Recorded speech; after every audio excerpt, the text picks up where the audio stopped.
I read a lot of self help books. Recently, I have been drawn to books that talk about the mind and our relationship with it. Jay Shetty's Think Like a Monk breaks down how to think like a monk in three parts. I am going to break those down here and highlight the best parts of this book along with aha moments. Hey everyone, I welcome you to Fact Coach, a channel where we deliver hard-hitting analysis of business case studies, health, and spiritual related content. So if you find value in our content, then subscribe our channel, which gives us motivation to make better videos every time. So in today's topic, we are going to discuss how can you be happy, by which I mean truly happy, and harness that positive energy. Now let us go part by part to understand the concept that Jay Shetty wants us to understand to become a monk just like him.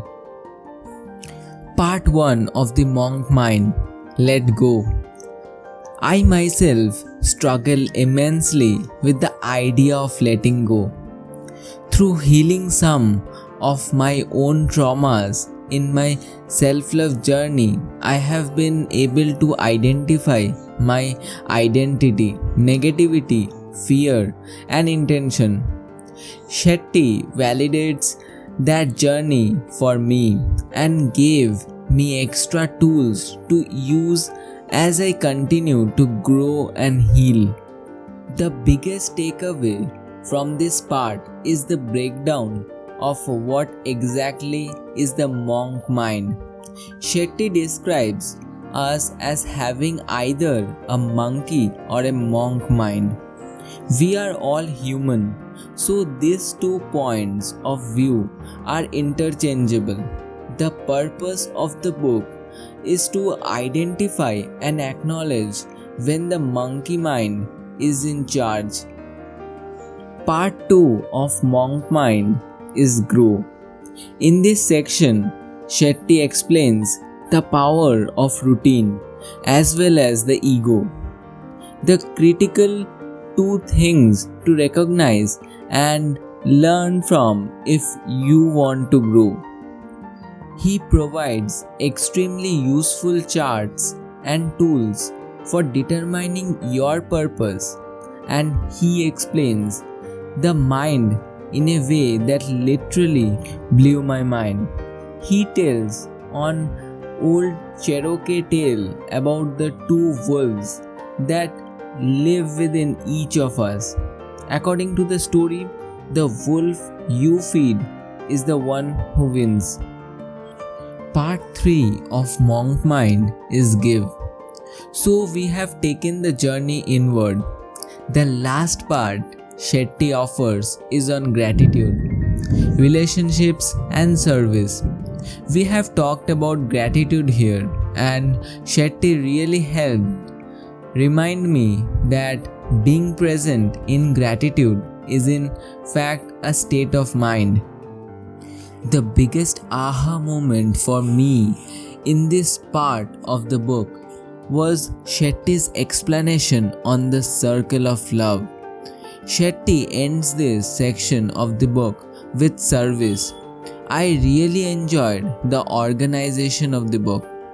It was kind of like a mindful self-love video game journey, reaching the final level after you have worked on yourself, giving back to others. Jay Shetty says your identity is a mirror covered with dust. When you first look in the mirror, the truth of who you are and what you value is obscured. Clearing it may not be pleasant, but only when that dust is gone can you see your true reflection. This book was inspiring.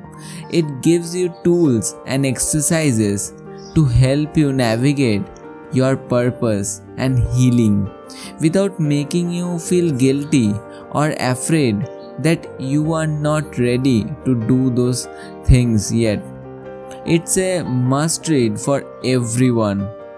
Take your time, read it slowly, perhaps a chapter a day, and you will definitely find the book interesting and enriching.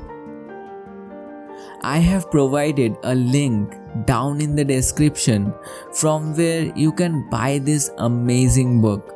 And guys, I hope that you have liked this amazing video on Think Like a Monk by Jay Shetty.